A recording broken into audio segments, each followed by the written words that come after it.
राज्यातील ग्रामपंचायत निवडणुकांमध्ये आरक्षणाची एकूण मर्यादा आता 50% आत ठेवण्याचे निर्देश राज्य निवडणूक आयोगाने दिलेत। अनुसूचित जाती जमाती आणि ओबीसींचं एकत्रित आरक्षण 50%पेक्षा जास्त झाल्यास ओबीसी आरक्षणात कपात केली जाणार असल्याची माहिती आता सूत्रांनी दिली आहे। याआधी जिल्हा परिषद निवडणुकांमध्ये झालेल्या कायदेशीर अडचणी टाळण्यासाठी कायद्यात ही सुधारणा करण्यात आली आहे। दरम्यान या संदर्भात अधिक माहिती देण्यासाठी आपल्या सोबत आहेत आमचे प्रतिनिधी गणेश कवडे। गणेश, काय माहिती अधिकची या संदर्भात?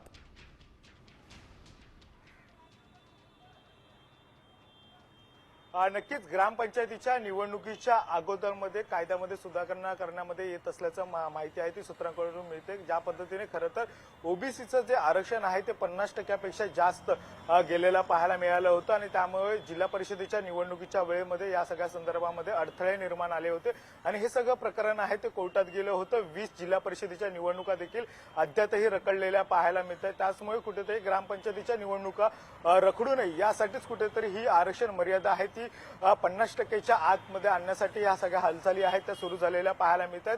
विशेष करून जर बघायचं असेल तर निवडणूक आयोगाच्या वतीनेच खरं तर सरकारला या सगळ्या संदर्भामध्ये एक पत्र देखील आहे ते दिलेलं आहे, जेणेकरून हे सगळं आरक्षण आहे ते आरक्षणाची मर्यादा आहे ती 50%च्या आतमध्येच ठेवावी। त्यामुळे आता सरकारच्या वतीने ओबीसीचं आरक्षण कशा पद्धतीने 50%च्या आतमध्ये आणलं जातं हे देखील पाहणं गरजेचं आहे, कारण की बऱ्याच ग्रामपंचायतीच्या निवडणुकांमध्ये जर बघायचं असेल तर आरक्षणाची मर्यादा आहे ती ओलांडलेली पाहायला मिळत होती आणि तीच ओलांडलेली मर्यादा आता कशा पद्धतीने सरकार आणतंय आटोक्यामध्ये हे देखील पाहणं गरजेचं आहे। धन्यवाद गणेश जातीला दिलेल्या या माहितीसाठी।